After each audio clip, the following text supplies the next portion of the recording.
Eu quero compartilhar com vocês um pouco da minha história. Eu acho que foram poucas as vezes que eu falei algo relacionado à minha vida. E a maior parte das coisas que eu falei, algumas coisas foram colocadas nas minhas redes sociais.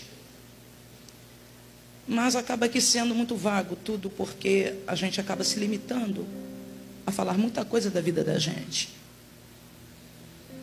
Mas eu quero falar do início. Eu quero falar de como eu cheguei até Jesus e de como Jesus chegou até a mim. Eu nasci dentro de um lar não evangélico. Primeiro que eu nasci e fui rejeitada pelo meu pai e a minha mãe tiveram muitos filhos. E quando eu nasci, minha mãe já estava passando muitas dificuldades, porque o primeiro marido de casamento dela havia lhe abandonado. E o envolvimento que ela teve com meu pai também derivou-se essa gravidez indesejada da parte dele, porque ele era casado. E minha mãe acabou tendo que assumir a responsabilidade total dessa gravidez, já com outros filhos. Eu nasci dentro de uma época em que minha mãe passava fome.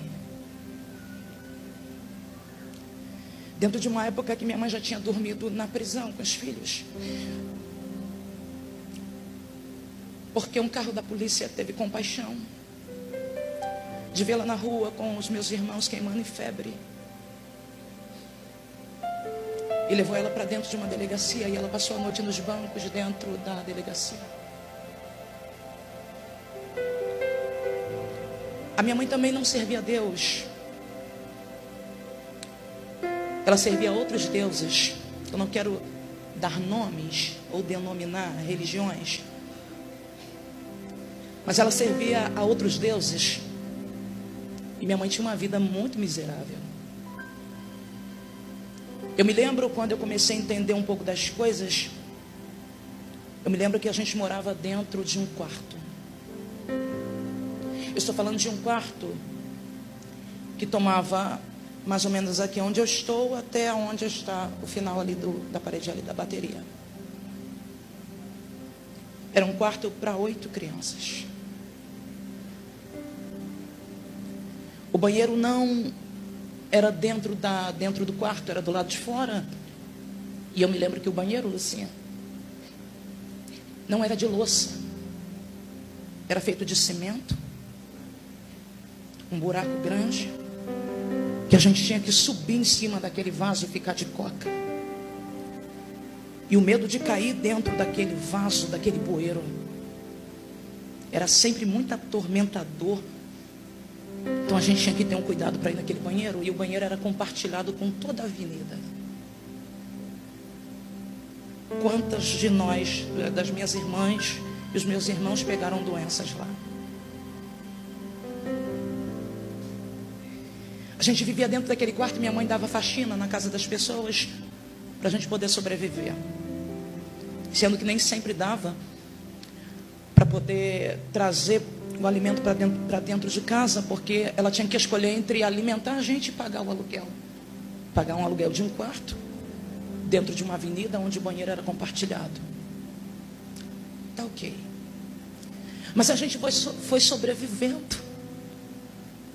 Mediante a miséria, a gente já estava sobrevivendo. Eu não tinha perdido a felicidade. Eu brincava no quintal. Eu sorria. Mesmo não tendo um pingo de café dentro de casa, um pão para comer, eu ainda conseguia sorrir. A coisa só começou a mudar quando, além da fome, a pedofilia invadiu a minha vida.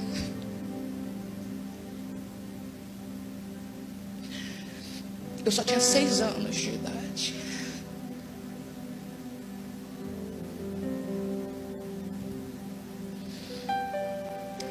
Superar a fome foi o de menos. Porque muitas das vezes, quando a gente tinha fome, a gente batia na porta de um vizinho, da avenida para pedir um pouco de fubá, um pouco de arroz. Ou então a gente pegava no quintal que tinha muito mato, colhia uma planta que hoje me falha a memória o nome. Ela produzia umas florzinhas roxinhas. Aquela planta era como se fosse uma bertalha. E a gente pegava aquela planta, levava para dentro de casa, jogava numa frigideira com óleo, aquecia aquilo para poder matar a fome. Mas eu estou falando que superar a fome foi o de menos. O pior de tudo foi superar as marcas, as cicatrizes deixadas pelo abuso de alguém que eu confiava. Não foi nada fácil superar tudo que eu superei. E dentro de todo esse episódio que eu estou contando aqui,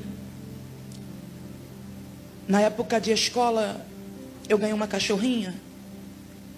Essa era uma das várias cachorras que eu tinha ganhado na minha vida, Helena. Só que os meus animais sempre morriam. E sabe o que eu ouvia dos vizinhos? Seus animais morrem porque vocês passam fome. E você não tem condições de sustentar um cachorro. Se vocês não têm nem para vocês, para que tu quer cachorro, moça? Para que tu quer cachorro, criança? Todas as vezes que eu ganhava um animal e eu era apaixonada por cachorro, eu sou ainda. Eles morriam com uma doença que eles começavam a defecar sangue, porque eles iam para o lixo, comiam lixo. Eu não tinha condições de comprar uma ração, de dar nada, porque eu dava para eles ou eu comia. Por que eu estou contando isso? Porque foi aqui, dentro desse episódio, que Deus deu o primeiro sinal da sua existência na minha vida. Eu ganhei essa cachorra da minha ex-professora. E quando eu trouxe essa cachorra para casa, todo mundo dizia a mesma coisa: não vai sobreviver, vai morrer. Porque se você passar fome, a cachorra também vai passar e vai morrer como os outros animais que você teve. Até que eu levei essa cachorra para dentro da minha casa. Mas antes disso, eu tomei uma atitude. Eu só tinha 10 anos de idade. Nessa época, já tinha sido marcada pela fome e pela pedofilia. Eu peguei essa cachorra, levei até o quintal, me ajoelhei, olhei para o céu e disse assim: eu ouvi através da boca dos testemunhas de Jeová que passa aqui no portão, que todas as vezes eles passavam e me entregavam um folheto, me evangelizavam através de um livro amarelo que eu não me esqueço até hoje. Eles dizem que o Senhor existe e que um dia haverá um paraíso na terra, que os animais viverão junto conosco. Essa era a minha crença na época. Era a única informação que eu tinha a respeito de Deus. E eu me ajoelhei naquele quintal, olhei para o céu e falei: se o Senhor é esse Deus mesmo que aquele povo passa aqui pregando para mim, eu vou criar essa cachorra, esse animal não vai morrer.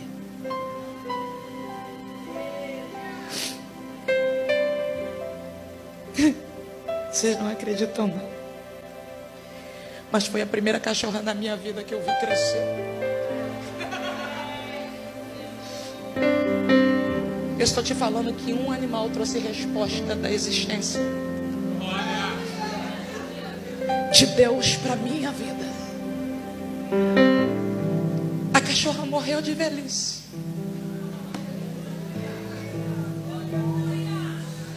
E eu estou falando que o alimento não chegou, mas a cachorra sobreviveu.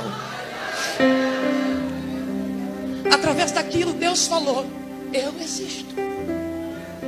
E estou aqui e vou lhe provar isso. Passando fome, muita coisa aconteceu, mas essa cachorra era um recado de Deus para mim. Talvez eu não entendesse naquele exato momento, Mas hoje eu entendo que ela foi um recado de Deus para mim. Depois desse episódio, se passou um tempo, eu estou resumindo tudo, ainda marcada por tudo isso que eu acabei de contar. A minha mãe arrumou uma pessoa, se envolveu com um homem mais novo do que ela. Eu não aceitava o relacionamento, porque além da minha mãe não ter nada, eu achava que aquela pessoa ainda estava tirando o pouco que tinha. Essa pessoa era usuária de droga, e ela levou cocaína para dentro da minha casa. E eu vi ela fazendo uso da droga dentro daquele quarto com os meus irmãos pequenos. Eu não aceitei a situação. Eu me lembro que naquela época minha mãe jogava aquele jogo chamado búzio. E existia um punhal que estava entre aquela bandeja de palha, entre as guias e o jogo dela. Eu não aceitando o relacionamento, eu peguei aquela faca e ameacei aquele homem. Eu queria que ele saísse da minha casa. Eu queria que ele sumisse da vida da minha mãe. Ameacei ele, a gente começou uma discussão muito grande. E nessa época eu já estava com 12 anos de idade. A minha mãe vendo a situação, minha mãe não era crente, lembrando que minha mãe não era crente, servia a outros deuses. Minha mãe vendo a situação, ela simplesmente achou que a culpa era minha. Eu era uma criança de 12 anos e ela não se conformou com o fato de eu não aceitar o relacionamento dela. Está ali ameaçando o homem com uma faca. Ela, ao invés de me escolher, escolheu ele. E a minha mãe pegou, naquele exato momento, disse para mim uma palavra que me doeu demais. Ela disse: pega as suas coisas e suma daqui, porque eu quero ver o diabo na minha frente, mas eu não quero mais te ver. Pega tudo que é seu e vai embora. Mas para onde uma criança de 12 anos iria? Qual rumo? Qual destino? Como uma criança consegue tomar uma decisão como esta? Eu estava sendo entregue para o mundo, mas existia uma cachorra dentro da minha casa que era a resposta de um Deus que eu não conhecia, que já estava atuando na minha vida sem eu perceber. E quando ela disse: vai embora, eu me lembrei da existência de uma moça que eu chamava de vó, que era pai de um homem que me tratava como filha, que minha mãe tinha tido um relacionamento. E foi para a casa dela que eu fui. Foi na porta dela que eu fui bater. Ela já tinha quase 80 anos de idade. Ela me acolheu. Na rejeição, nos abusos, na fome, eu provei o amor de Deus na minha vida. Porque quando eu fui colocada para fora de casa, foi na porta desta senhora que eu bati. E lá eu fui acolhida. E através de uma das filhas delas, que já frequentava a igreja, eu fui chamada para a igreja pela primeira vez. Eu me lembro que eu não vou dar nome de denominação, mas eu estava indo com ela para uma igreja. Ela disse para mim: se arruma, porque hoje a gente vai para a igreja. E eu topei. Eu me lembro que eu cheguei dentro dessa igreja, estava acontecendo um culto. Eu estava com 12 anos de idade. Estava acontecendo um culto. E eu me lembro que eu sentei na última cadeira, porque eu era muito tímida, muito envergonhada. E o culto começou a acontecer. E eu comecei a observar as coisas. E eles começaram a falar de Deus e falar algumas coisas que eu já tinha ouvido através da boca daquele povo que passava evangelizando na minha porta. E de repente eu lembrei do que eu tinha falado com Deus quando eu me ajoelhei naquele quintal apresentando aquela cachorra. E eu disse para Deus: Deus, por que tu não faz comigo o que tu fez com aquela cachorra?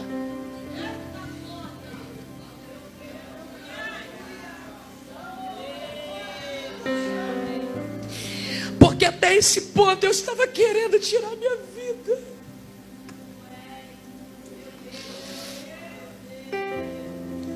Eu tinha perdido totalmente as expectativas. Mas quando ela me levou nesta igreja, que eu sentei e falei isso com Deus, eu me lembro exatamente quando alguém pegou o microfone e começou a louvar um dos hinos que marcaram a minha vida. Foi naquele momento que eu decidi fazer algo que eu já deveria ter feito há muito tempo, se eu conhecesse antes o poder desse Deus que eu sirvo hoje. Ele pegou o microfone e começou a cantar: Senhor, eu sei que tu me sondas.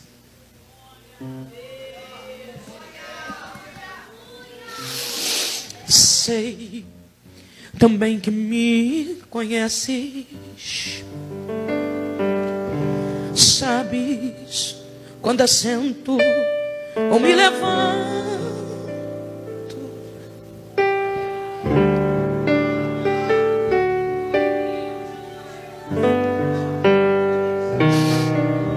Sim, quer deitado, quer andando. Sei que tudo em mim conheces, mesmo que não haja em mim palavra.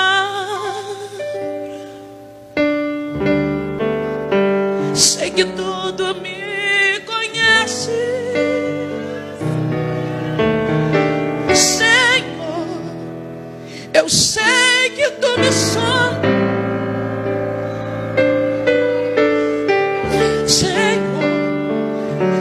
Eu sei que tu me sondas.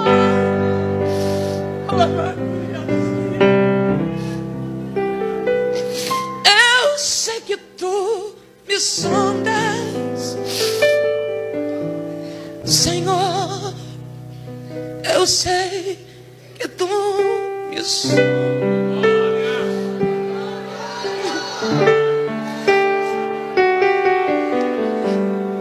Foi passando um filme na minha cabeça. Aquele louvor entrou dentro de mim. E eu senti quando alguém se aproximou e me abraçou. Eu senti os braços de alguém me abraçando, mas eu, quando olhei, não vi ninguém.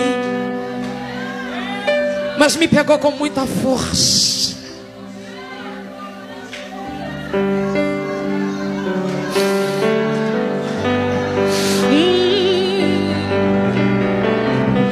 Sim, ainda que não haja em mim palavras, eram os braços dele. Sei que tudo me conhece. Ele estava me abraçando ali. Senhor, eu sei que tu me sondas. Ele estava lá. Ele estava quando ninguém mais estava. Ele me abraçou quando a minha mãe me deixou.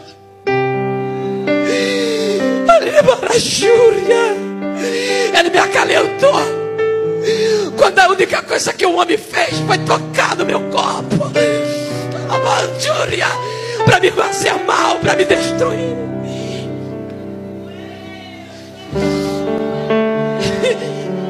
E eu nunca tinha sentido aquilo antes, mas com Eliomar, as minhas costelas chegaram a doer. Foi forte o que eu senti. Eu não consigo dar testemunho porque só choro.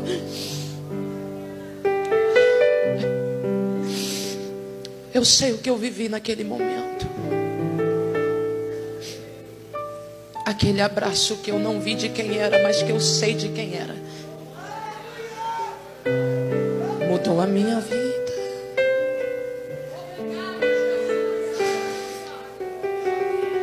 Foi naquela igreja.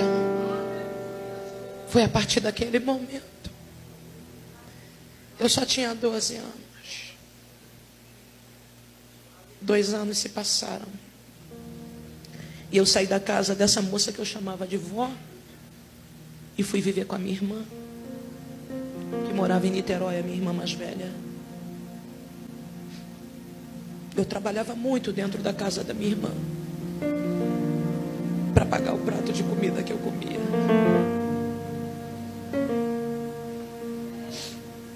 Eu cuidava dos meus sobrinhos, cuidava da casa, das roupas. Eu já estava com 13 anos, mas eu lavava, passava, fazia tudo. Eu aprendi muito cedo a limpar uma casa, a dar faxina, a ter responsabilidade de cuidar de criança. Eu sempre fui esforçada. Eu sempre me destaquei em tudo que eu fazia. Eu sempre fiz bem feito. E depois que eu fiquei um tempo com a minha irmã, foi lá dentro que a minha fé se elevou. Nesse meio tempo, 2 cunhadas do meu cunhado, que hoje é falecido, estavam frequentando a Assembleia de Deus. Eu tinha conhecido Jesus numa outra igreja, então não fiquei firme lá. A partir desse momento, de 13 anos para cá, eu fui convidada para um culto pentecostal pela primeira vez. Naquela lá foi a adoração que invadiu o meu ser, foi o abraço que me curou. Mas dentro da Assembleia de Deus é onde os meus passos serão firmados. Eu me lembro que tinha um grupo de irmã que estava frequentando a casa da minha irmã, fazendo orações, e todas as vezes levava a harpa cristã. E eu me lembro até hoje do hino que elas cantavam nos cultos matinais que elas se reuniam na casa da minha irmã. E eu fui me apaixonando. E daí eu resolvi ir para a igreja com a minha irmã. Aí eu conheci a Assembleia. Eu me lembro até hoje do hino que mais eu gosto de cantar, é o Achei um bom amigo, Jesus o Salvador, o escolhido dos milhares para mim. Acho que é por isso que eu gosto tanto de música. Dos vales é o lírio, a estrela da manhã, o escolhido, consolador amado, meu protetor do mal, solicitude minha. Dos vales é o lírio, a estrela da manhã, o escolhido dos milhares para mim. Eu comecei a conhecer hino da harpa, até que eu resolvi ir na igreja com a minha irmã. E quando eu cheguei, lá estava acontecendo um culto na Assembleia de Deus. Um culto pentecostal. Primeiro eu fiquei assustada. Depois eu me adaptei. Eu me lembro quando eu cheguei, o povo estava numa dancinha, botava a mão aqui. E tinha uma mulher que veio igual um avião no meio e rodou, voltou. Eu fiquei assustada. Depois que eu fiquei assustada, eu comecei a me adaptar no ambiente. Eu falei, acho que eu quero sentir esse negócio aí também.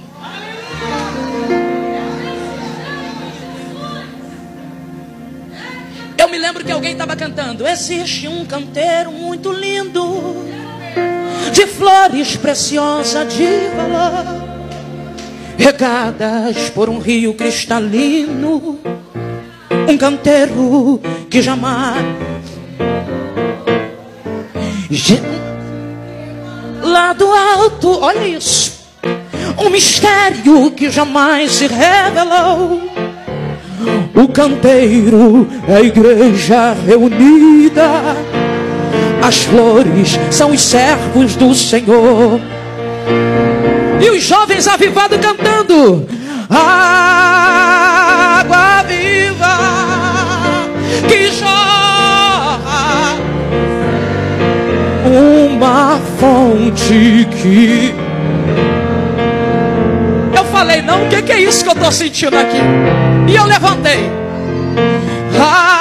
Água viva que jorra de Deus, enche-me enche-me, sacia-me. A água está correndo, ela não para. Se você é uma flor, pode sentir. Se está passando agora o jardineiro, olha, ele está passando por aqui. Eu já estava cheia e não estava entendendo nada. Água viva,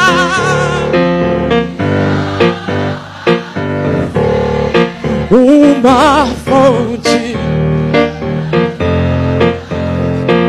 Enquanto eles cantavam, eu levantei e comecei a bater assim com o meu pé no chão. Eu falei, o que está acontecendo comigo? Que chorra de Deus. Eu estava já na marcha. Enche-me, enche-me, sacia-me. Falei para Deus, se isso é de ti, eu quero. Ai, calabacha, ó, pegarabas.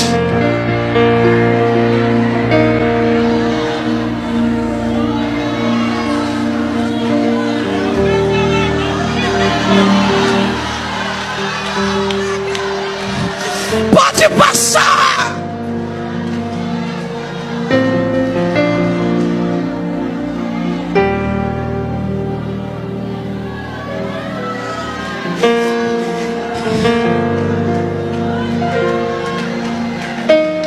Você entende isso? Aquilo estava me enchendo, estava me preenchendo. Aquilo estava fazendo a dor desaparecer. Eu estava esquecendo da rejeição. Aleluia. A minha história estava mudando. Ele veio entrando, invadindo, dizendo: eu sou a água que vou te saciar.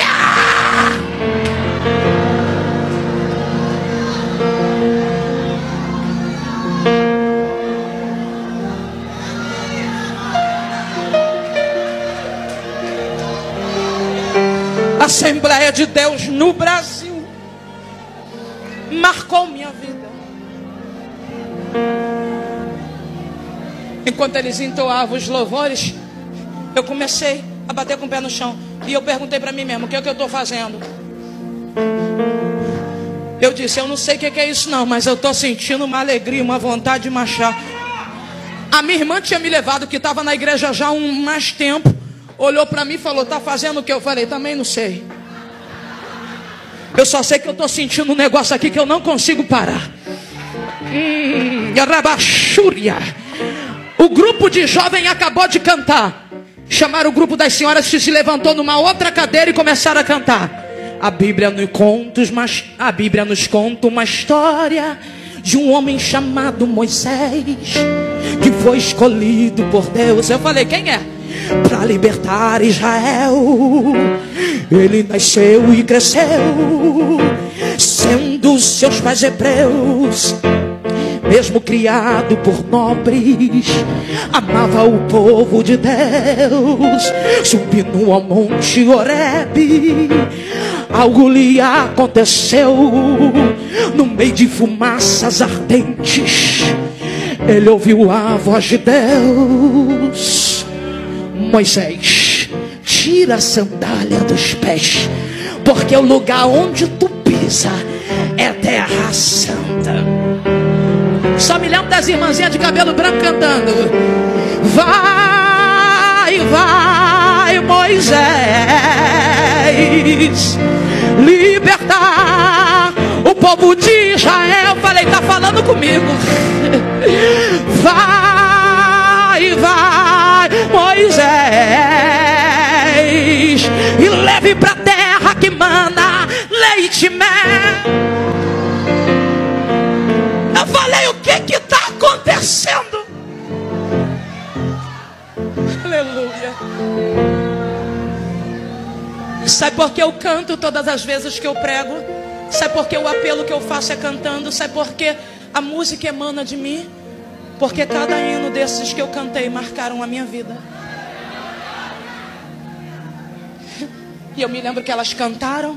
Daqui a pouco chegou a hora do apelo. Eu já tinha levantado a mão ali, mas só que eu fiquei com vergonha na assembleia.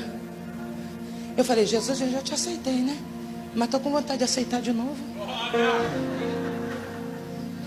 E o que eu faço? Jesus falou, tu já me aceitou? Então tá. Falei, estou com vergonha.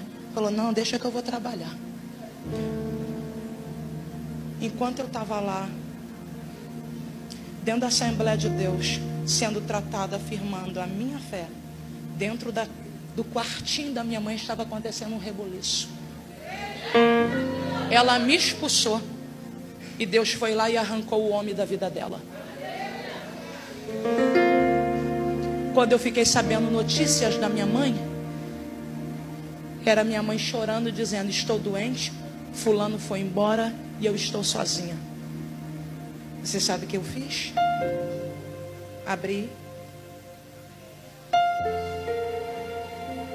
e abracei.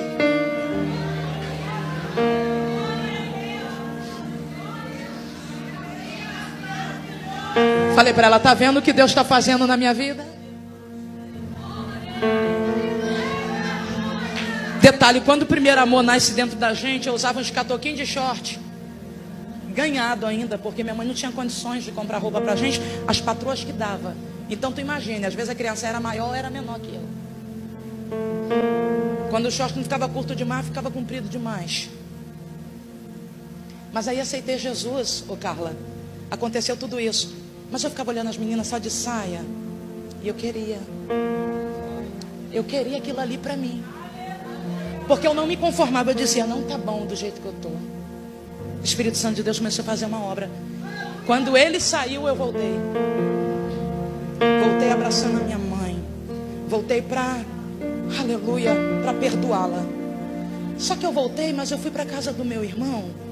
E a minha cunhada já estava frequentando uma igreja pentecostal. Eu falei, meu Deus, agora deixa quieto. Voltei, aí eu falei assim, eu quero uma igreja igual aquela que eu estava indo lá. Aí minha cunhada falou assim, olha só, tem uma igrejinha que está acontecendo uma mini vigília lá dentro da boca do leão. Que é lá no buraco quente, né? Deixa aqui. Aí ela falou, quando você, uma vigília boa, eu falei assim, vamos embora lá. Só que eu não tinha roupa para ir. Não tinha roupa, não tinha saia, não tinha muita coisa não. Eu me lembrei de uma bermuda da minha mãe.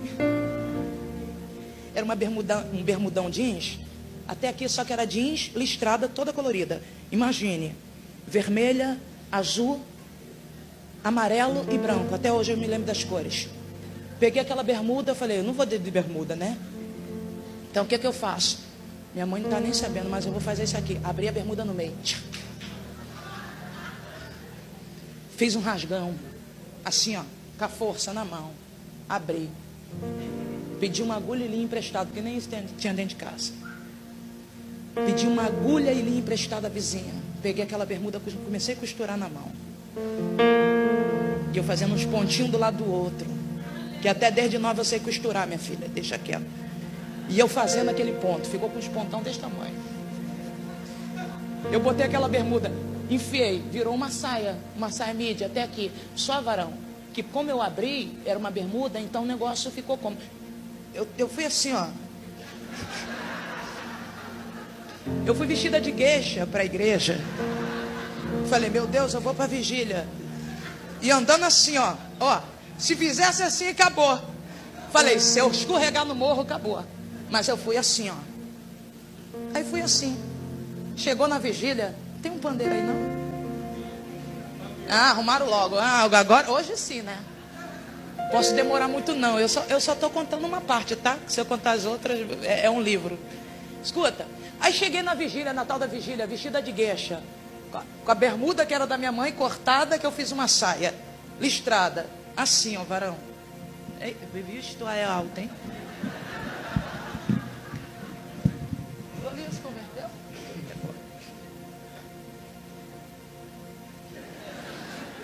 E eu assim, ó, apertadinho, ó, assim, ó, com aquela bermuda. Mas quando eu cheguei, tinha um senhorzinho na igreja e uns irmãozinhos, não tinha bateria, não tinha guitarra, não tinha nada. Cheguei, o varão estava.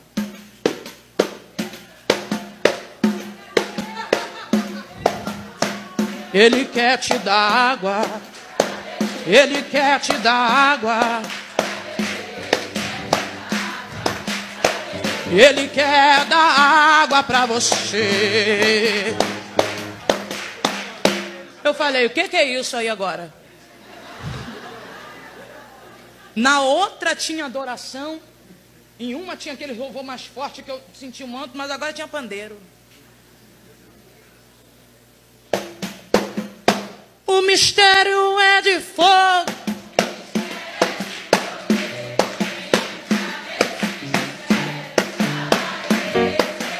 Escuta, eu estava quietinha no meu canto. Eu só podia ficar assim, ó, na machinha, porque a saia só me limitava a isso aqui, ó. Era só isso aqui, ó, Helena, só isso aqui, ó. Aí o varão começa. O azeite desce lá da oliveira, não é que dá de qualquer Ah, não, faz isso não. E eu comecei assim, ó. Daqui a pouco, a pastora da igreja veio assim, ó, no manto, rodando, com só um dedinho pro alto. Eu falei, vem que essa mulher tá vindo pra cima de mim. Veio rodando, no manto, e o saião dela abriu. Cabelinho de coque, chegou, me deu um abraço. Quando me deu um abraço, disse no pé do meu ouvido: eis que faço uma coisa nova hoje na sua vida. Te digo assim: vou eu mudar completamente a tua história. Sou eu aquele mesmo Deus que te fez promessa outroras. E tu sabe em que circunstâncias você chegou aqui. Mas te digo que até os processos que você passou foi projeto meu. Vou marcar a tua história, vou te dar um nome e vou te dar um ministério. Mas para que tu saiba que eu sou o Deus da sua vida, e o Deus que falou contigo naquele lugar que tu veio de lá para cá, eu te batizo com meu Espírito. Quando ela falou, eu te batizo, o Senhor falou, eu te batizo com meu Espírito e desço sobre ti línguas repartidas como de fogo. Eu não vi mais nada, eu só sei, minha filha, que a saia, a saia lascou. Alguém pegou um negócio de um pano, me amarrou na cintura, que ficou tipo um saião.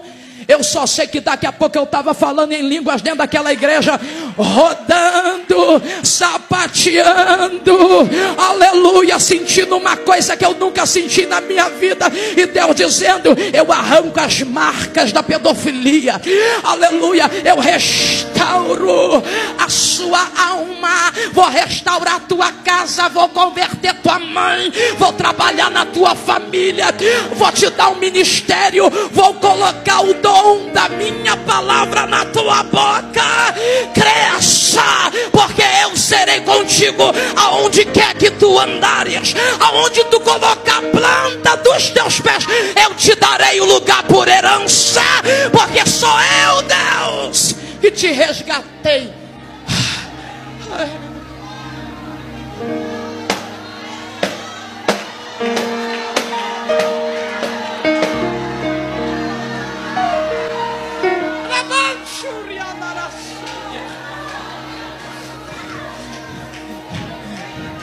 E se eu te falar o que aconteceu depois, eu não tenho tempo.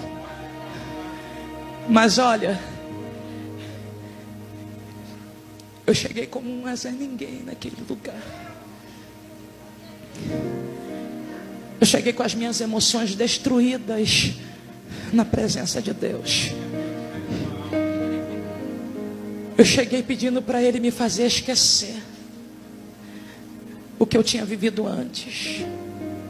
E Deus falou para mim, tu não vai esquecer, porque será testemunho.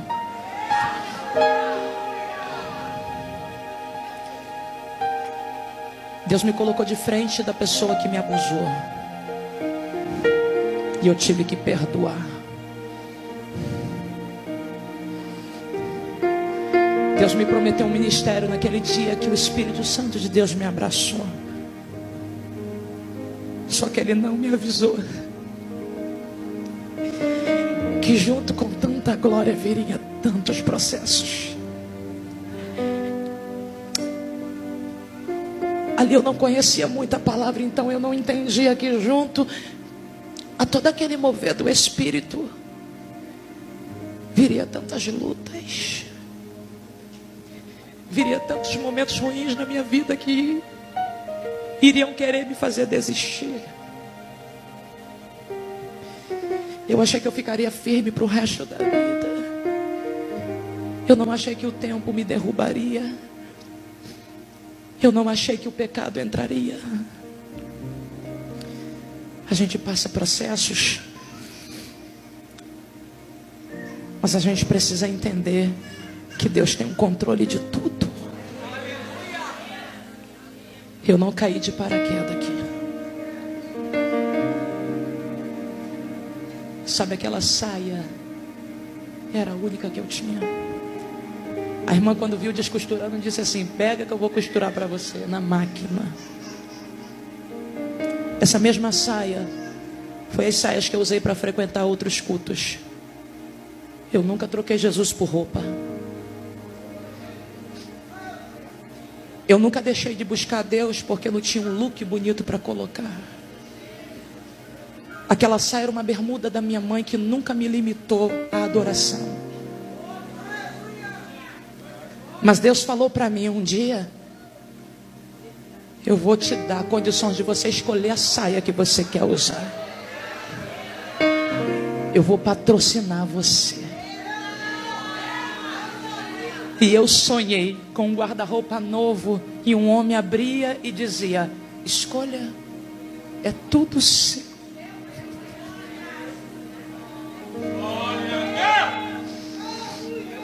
Você entendeu? Hoje as lojas me patrocinam, não porque elas querem, mas porque Deus deu uma ordem. Você está entendendo? Sai porque eu sou patrocinada, sai porque você me vê com os looks bonitos na internet, porque eu nunca dependi de roupa para adorar, porque eu nunca dei desculpa. Eu não tenho uma blusa nova para ir para o congresso, eu não tenho uma roupa bonita para ir para tal lugar. Eu enfiava a saia da gueixa colorida, que mais parecia o tiririca, e ia adorar. Porque o que não importava para mim era o look, mas ser cheia do Espírito Santo era mais importante. Então daí começou tudo. Daí começou uma longa empleitada de desafios, de provações, de instabilidades. Eu precisei passar muitos processos para chegar no nível de espiritualidade, relacionamento e profundidade com Deus que eu tenho hoje. E eu estou falando que profundidade de relacionamento a gente não conquista de um dia para outro. Eu estou falando que não é só levantar a mão e colocar a Bíblia debaixo do braço. Eu estou falando que o nível de intimidade, de relacionamento que eu tenho com Deus hoje não se derivou do dia que eu levantei as mãos. Se derivou de todos os processos que eu passei na minha caminhada. Relacionamentos profundos você só consegue obter quando você supera coisas profundas. Eu superei muita coisa até chegar a ser hoje o que eu sou. Superei uma separação que Deus restituiu e restaurou o meu casamento. Superei quedas e instabilidades. Superei pecado. Superei muita coisa para chegar e abri mão de muita coisa para estar no altar. Abri mão de muitos erros. Abri mão de muita coisa para hoje ter acesso ao que eu tenho. Não foi do dia para a noite que eu conquistei o relacionamento profundo que hoje eu tenho com Deus. Não, não foi. O ministério não me trouxe só, aleluia, reconhecimento. Ele me trouxe muitas marcas, me trouxe muitas cicatrizes, mas que eu olho para elas e digo todos os dias: eu superei cada processo. Então aqui eu estou contando uma parte do testemunho dessa moça que hoje você de repente conhece só pelas redes sociais, que bota uma saia midi e tira uma foto bonita.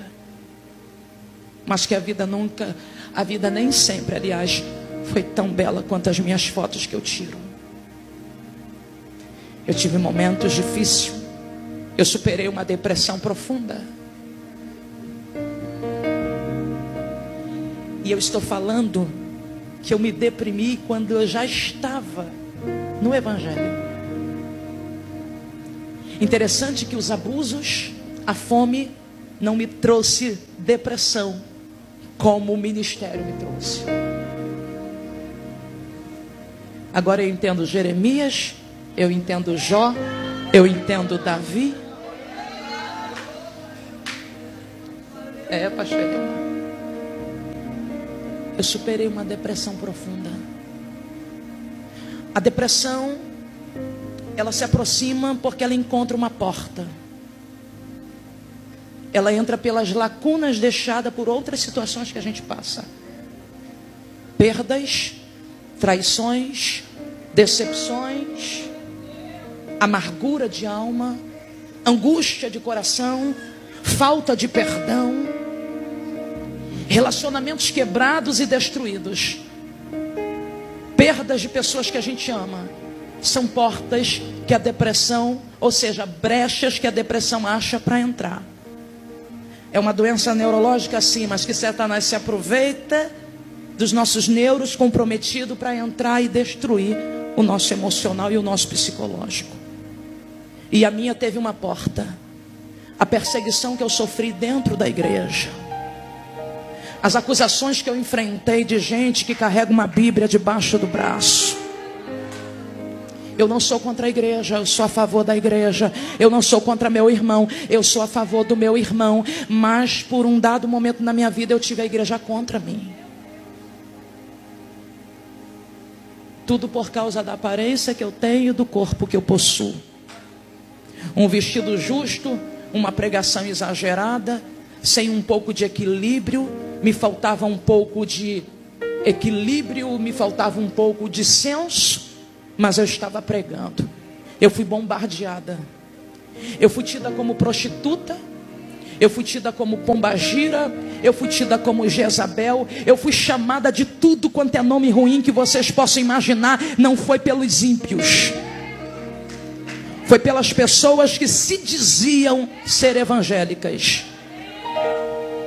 Eu fui bombardeada, destruída, que ao ler tudo aquilo que eu li, aquilo me levou para dentro de um quarto e me fez querer desistir de tudo, da minha chamada, do meu ministério, a ponto de eu desligar os meus telefones, as pessoas ligarem, não conseguir falar comigo, meu esposo falando: você não vai atender o convencional. Eu falei: não, eu não quero mais isso para mim. Eu sei, aleluia, que é um preço muito grande para ser pago. E eu entrei numa depressão profunda que eu não queria mais nada. Sentia tudo que foi relatado aqui pela uma moça no seu testemunho. O coração acelerava, parecia que eu estava tendo um ataque cardíaco. Eu sentia sensações eminentes de morte. Sentia a sensação de desmaio, como se meu corpo estivesse indo embora. Sentia dores no meu corpo, um medo, um pavor na minha alma, que todas as vezes que eu parava no médico, o médico dizia: a sua pressão está 12/8, a sua pressão está normalíssima, você não tem nada, os seus batimentos cardíacos estão corretos. Então o que é que eu tenho? Eu tenho uma doença que a depressão colocou em mim, uma doença, ou seja, uma doença que a depressão trouxe para o meu corpo por causa de perseguições, por causa de palavras malditas, por causa de palavras de gente que acha que ferir é só usando uma espada ou usando uma arma de fogo, que matar é só quando a gente aponta uma arma na cabeça de alguém. Não, a gente mata e a gente fere com palavras também. As palavras me feriram, quase me destruíram. Eu fui para dentro de um quarto dizendo: Deus, eu não sou prostituta, eu não sou aquela mulher que estão falando que eu sou, eu não estava lá fazendo nada errado, eu estava pregando a sua palavra. E aí o que aconteceu?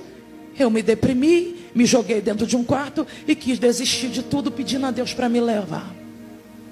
Até que uma madrugada me joguei no chão, chorei muito em cima da minha Bíblia, que rasgou a capa da minha Bíblia, de tanto que molhou com choro.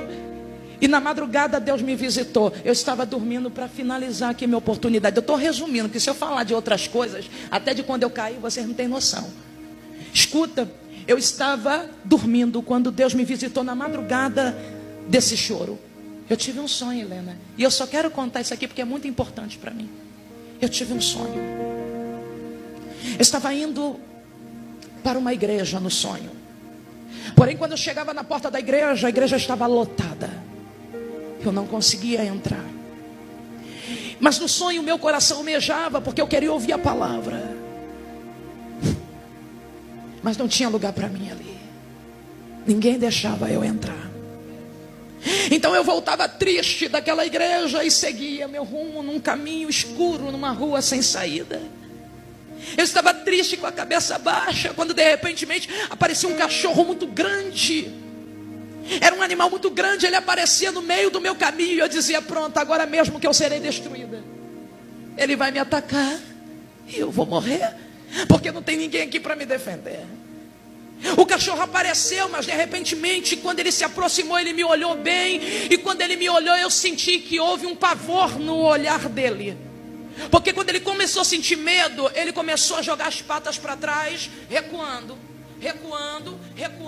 e eu não entendia. Eu dizia: por que esse cachorro que eu estava prestes a me atacar, eu estou sozinho aqui, ele está recuando? Nisso ele sumia nas sombras e eu via a oportunidade de continuar avançando. Eu continuava avançando naquela rua, até que aparecia uma mulher toda rasgada, e ela vinha como se fosse me atacar, mas de repente ela tomava a mesma atitude do cachorro. E ela começava a se afastar e se escondia nas sombras. E era como se aquilo ali dissesse para mim: continue. E eu continuava, até que no final da rua encontrei uma porta grande de madeira. E eu sabia que para mim atravessar para um outro lugar, eu tinha que entrar naquela porta de madeira. Quando eu entrava pelaquela porta de madeira, tinha um homem muito alto, de quase 3 metros de altura, todo vestido de preto, com a cara pintada de branco. Você sabe aquele personagem que faz o Jardim do Inimigo, aquele homem que se pinta? Era mais ou menos parecido com ele, só que tinha 3 metros de altura.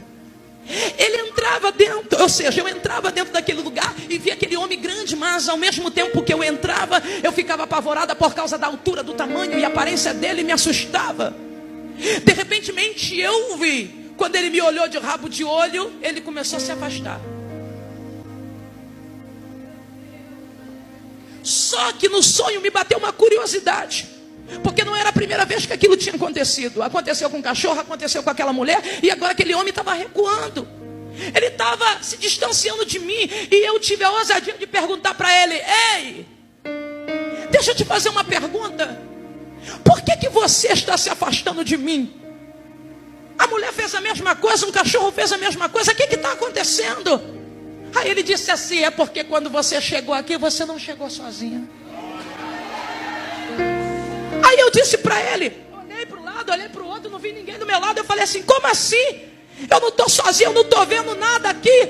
Aí ele disse: não, tem uma luz com você.